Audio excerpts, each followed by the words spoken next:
ಮನಸ್ಥೈರ್ಯವನ್ನು ನಾಶಪಡಿಸಿಕೊಳ್ಳುತ್ತವೆ. ದ್ರೌಪದಿ, ಇನ್ನು ನಿನ್ನ ಬಹುದಿನದ ಬೇಡಿಕೆಗಳು ಈಡೇರುವ ಕಾಲ ಸನ್ನಿಹಿತವಾಗಿರುವುದು. ಶಾಂತಳಾಗು ದ್ರೌಪದಿ, ಶಾಂತಳಾಗು.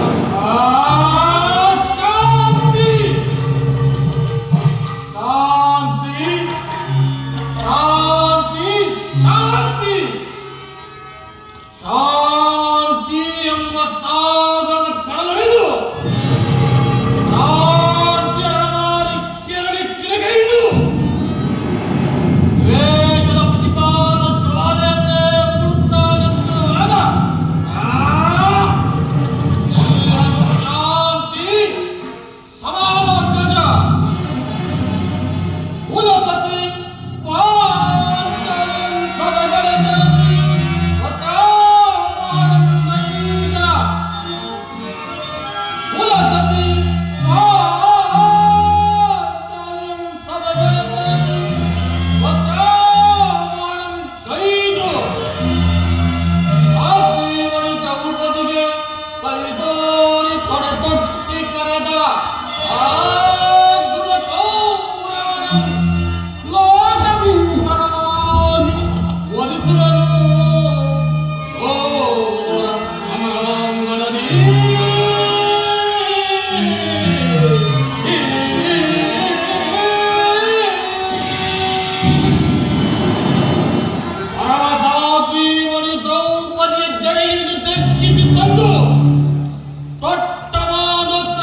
ತಪ್ಪಿದ ಕುರುಡ ಕುಂದೆಗಳ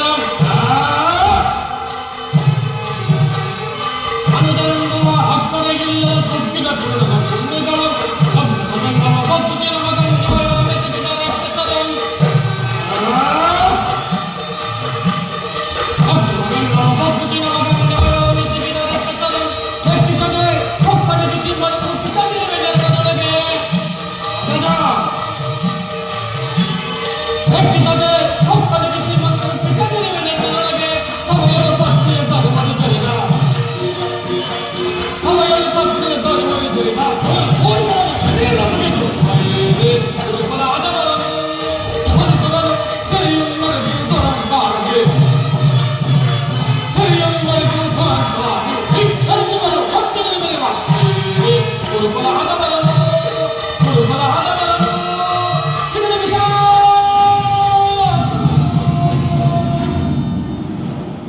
ಅಖಿಲಕನ ಶಸ್ತ್ರ ವಿಶಾರದರು ಗರುಡ ಗಂಧರ್ವ ಯಕ್ಷಕ್ಕಿಂತ ಕಿಂಪುರನಿಗೆ ನಡೆದೆ ಅನಾಗರದಂಡ ಪ್ರವೀಣನು ಹರವೀರ ಭಯಂಕರನು ಅಖಂಡ ಬರ್ತಕಂಡ ಚಕ್ರವರ್ತಿ ಸಾರ್ವಭೌಮನಾದ ಪಾಂಡವ ಕುಮಾರರು ನಾವು ಆ ಕಳರು ನಮ್ಮ ಸತಿ ವಸ್ತ್ರಾಪರಣ ಮಾಡುತ್ತಿರುವಾಗ ಅಸಹಾಯಕಾರಿ ತಗ್ಗಿಸಿಕೊಟ್ಟರೆಂದು ನಮ್ಮನ್ನು ನೋಡಿ ತ್ರಿಭುವನವೇ ಪ್ರಯಾಸ ಮಾಡಿದವರೇ ಧರ್ಮಜ ಪದನಂದಿನಿ ದ್ರೌಪದಿ ನೀನು ದುಃಖಿಸಬೇಡ ನಿನ್ನನ್ನು ಕಂಡು ಕೈ ತಾರಿ ಕೊಡಪಟ್ಟಿ ಕರೆದ ಆ ಕುರಿಯುವ ತಡೆಯನ್ನು ಈ ನನ್ನ ಗದಾನಂದ ಕುರಿದು ನಿನ್ನ ಮೂಲೆಗಿಳಿದು ಎಳೆದಂದು ವಸ್ತ್ರಾಪಣೆಗೆ ಪ್ರಯತ್ನಿಸಿದ ಆ ದುಷ್ಟ ದುಶ್ಯಾಸನ ವಾಕ್ಸಗಳನ್ನು ಬಯಲು ಅವನ ಗುಂಡಿಗೆ ಬಿಸಿರಕ್ತವನ್ನು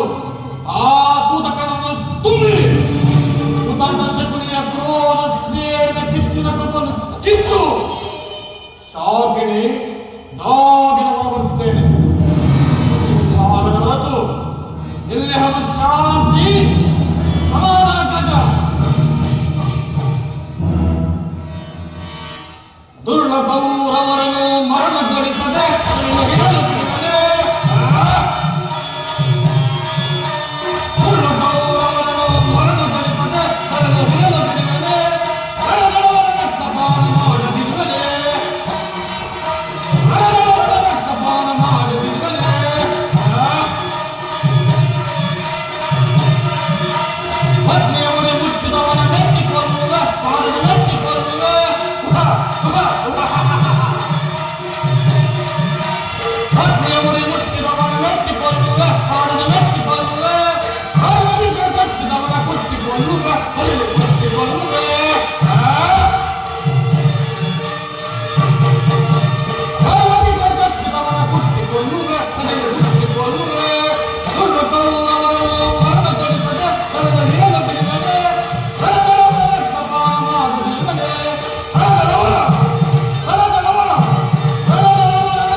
ಶಾಂತನಾಗು ಭೀಮಸೇನ. ನಮ್ಮ ಅಭಯದಾತನಾದ ಶ್ರೀಕೃಷ್ಣ ಪರಮಾತ್ಮನು ನಮ್ಮ ಪಕ್ಷ ವಹಿಸಿದರೆಂದು ನಮ್ಮ ದೂತನು ಸಮಾಚಾರ ಮಾಡಿರುವನು. ಇನ್ನೇನು ಅರ್ಜುನನೊಡನೆ ಪರಮಾತ್ಮ ಆಗಮನೂ ಆಗಬಹುದು. ಆತ ಬಂದ ಮೇಲೆ ಮುಂದಿನ ಕಾರ್ಯ ಯೋಚಿಸೋಣ. ಅದು ಪರಮಾತ್ಮ ಬರುವಂತಿದೆ.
ನಿಮ್ಮನ್ನು ಸ್ಮರಿಸುವ ನಮಗೆ ಈ ಪರಿಶೋಧನೆ ಕೈಯುವುದೇನೆ.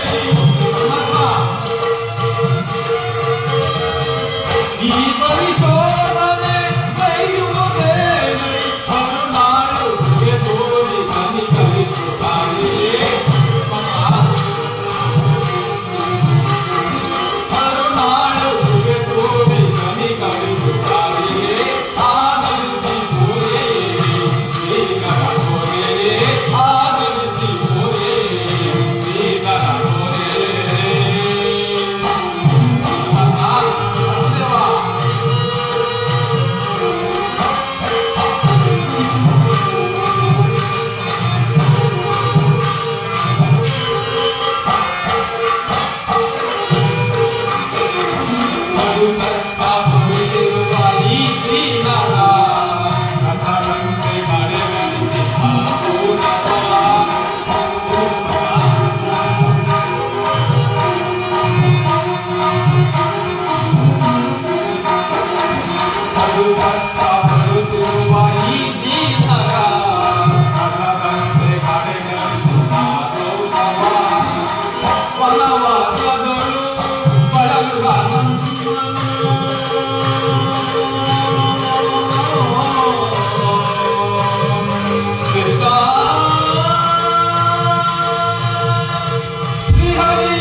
ಪ್ರಸನ್ನನಾದ ಪುರುಷೋತ್ತಮ, ನಮ್ಮ ಮೊರೆಯನ್ನಾಲಿಸಿ ನಮ್ಮ ಪಕ್ಷ ವಹಿಸಿದೆಯಾ ದೇವದೇವ.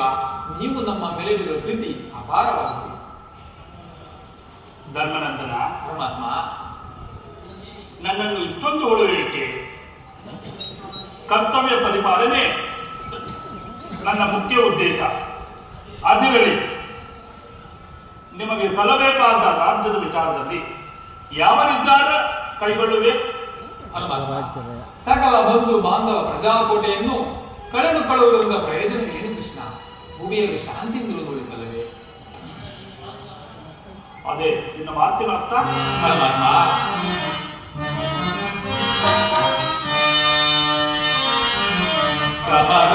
ಸಮರವನೊಲ್ಲೆನಯ್ಯ. ಪರಮಾತ್ಮ,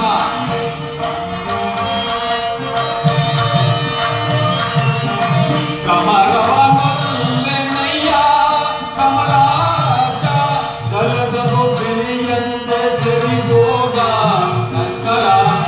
ಪರಮಾತ್ಮ, ಜಲದವು ಬೆಳೆಯಂತೆ ಸರಿಗೋಗ ನಶ್ವರ ಹಿಮಧನ್ಮಯ ಅಶಾಶ್ವತ ನರ ಜನ್ಮ ಹಿಮಧನ್ಮಯ ಅಶಾಶ್ವತ ನರ ಜನ್ಮ ಹಿಮಧನ್ಮಯ ಅಶಾಶ್ವತ ನರ ಜನ್ಮ ಸಮರವನೊಲ್ಲೆನಯ್ಯ.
ಹಿಮಗನ್ವಯ ಅಶಾಶ್ವತ ನರ ಜನ್ಮ ಹಿಮಗನ್ವಯ ಅಶಾಶ್ವತ ನರ ಜನ್ಮ ಹಿಮಗನ್ವಯ ಅಶಾಶ್ವತ ನರ ಜನ್ಮ ಸಮರವನಲ್ಲೆನಯ್ಯ ಸಮರವನಲ್ಲೆನಯ್ಯ ಯದುಪತಿ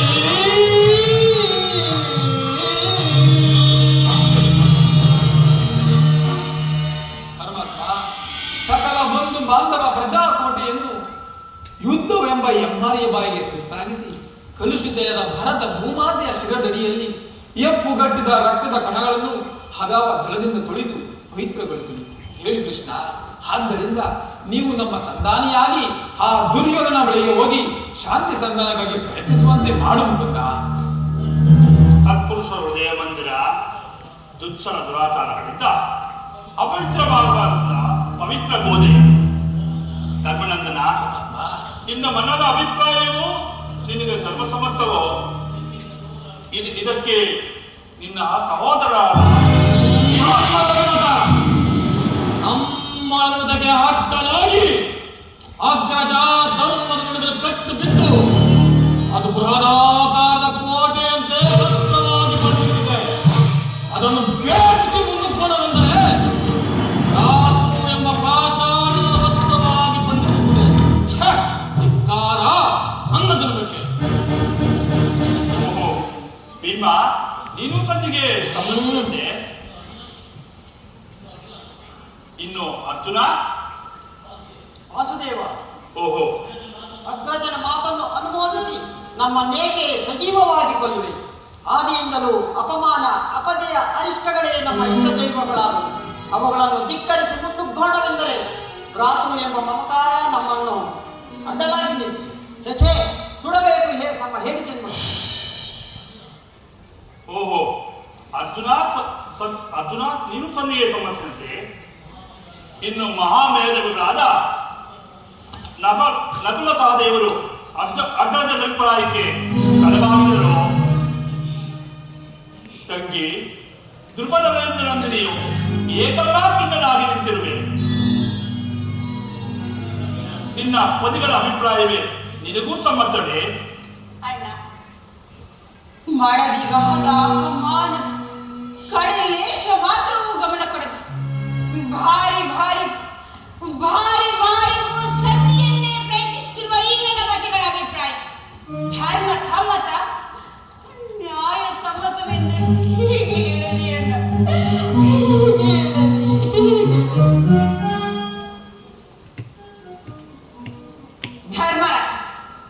ಧರ್ಮವೆಂದು ಹಗಲಿನ ಹಂಬಲಿಸಿತು. ಜೂಜಿನ ವೇಮವು ತಲೆಗೆ ಕೊನೆಗೆ ಧರ್ಮ ಪತ್ನಿಯನ್ನೇ ಜೂಜಿನಲ್ಲಿ ಪಣವಾಗಿ ಸೋತ ಧರ್ಮಪ್ರಭು. ಇವರ ಅಭಿಪ್ರಾಯ ಧರ್ಮ ಸಮ್ಮತ ಹಾಗೂ ಲೋಕ ಸಮ್ಮತ. ಇವರು ನನ್ನ ಪತಿ. ದ್ರೌಪದಿ, ಇನ್ನು ಬಂಡಿ ಕೂಳನ್ನು ತಿರುತ್ತಿದ್ದ ಬಂಡ ಮಕ್ಕನ್ನೇ ಕೊಂದ ಘೋರ ದಂಡ. ನಿನಗೇಕೆ ಬೇಕು ಈ ಗದಾದಂಡ? ಇದನ್ನು ಬಿಸಿಟ್ಟು ಕೈ ಹೊರೆ ಹಿಡಿದುಕೊಂಡು ನೀವು ನನ್ನ ಪತಿ. ಛೇ, ಧಿಕ್ಕಾರವಿರಲಿ ಪತಿ ಜನ್ಮಕ್ಕೆ. ಇನ್ನು ಪಾರ್ಥ, ಫಲ್ಗುಣ, ಧನಂಜಯ, ಕಿರೀಟ್, ದಶನಾಮದೇವ ಅಷ್ಟೇ ಅಲ್ಲದೆ ಪರಶುರನ್ನೇ ಮೆಚ್ಚಿಸಿ ಪಡೆದ ಪಾಠಮದಾಸ. ಇನ್ನು ವಿರಾಟರಾಯನ ಮನೆಯಲ್ಲಿ ಈ ಕಾಲಿಗೆ ಗೆಜ್ಜೆಯನ್ನು ಕಟ್ಟಿಕೊಂಡು ಉತ್ತರೆಗೆ ತಕ್ಷು ತಗಡೆಜು ಎಂದು ನಾಟ್ಯವನ್ನು ಹೇಳಿಕೊಡುತ್ತಿದ್ದ ಮಹಾವೀರರಲ್ಲವೇ ನೀವು. ನಿಮಗೇಕೆ ಬೇಕು ಈ ಗಾಂಡಿವ? ಇದನ್ನು ಬಿಸಿಟ್ಟು ಕೈಗೆ ಬಳೆದು ಹಾಕಿಕೊಳ್ಳಿ. ದೇವಿ, ನೀವು ನನ್ನ ಪತಿ. ಛೇ, ಅಣ್ಣ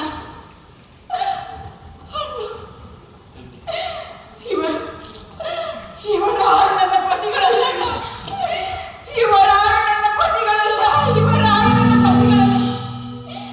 ನನ್ನ ಪಾಲಿನ ಮೃತ್ಯು ಸ್ವರೂಪರಣ್ಣ, ಮೃತ್ಯು ಸ್ವರೂಪರು.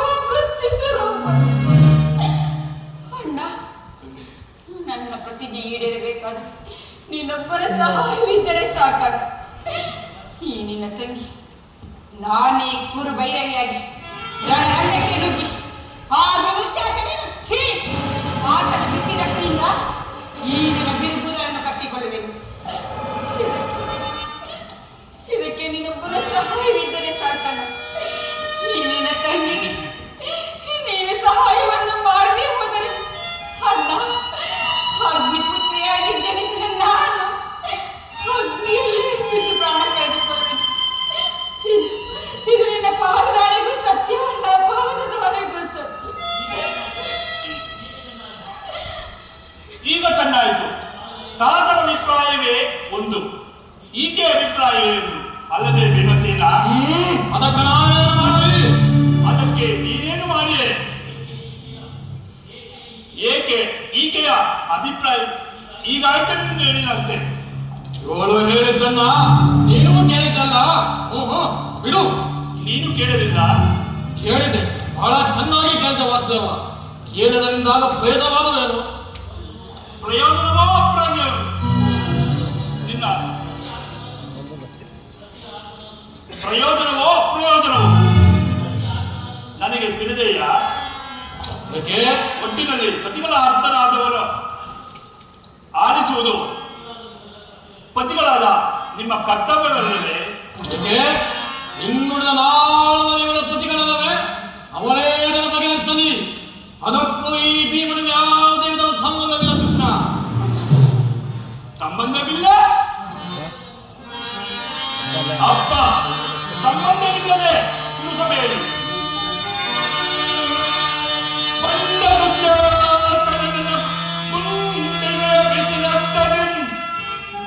ಮಡಲು ಪಾಂಚಾಲಿಯ ಬಿಡುಗುಡಿ ಕಟ್ಟುವಿನನು ರಣಗದಾಗಲದೆನ್ ಆಗುವಿಯೋ ತಡೆಯ ಪುಡುಗೊಟ್ಟು ನುಡಿದೆಯೋ ಗಂಡುಗಲಿ ನೀನೆಂದು ಡಂಬದ ನುಡಿಗದು ನುಡಿದು ನುಡಿದು ನುಡಿದು ಮರೆದೆಯೋ ಮರೆ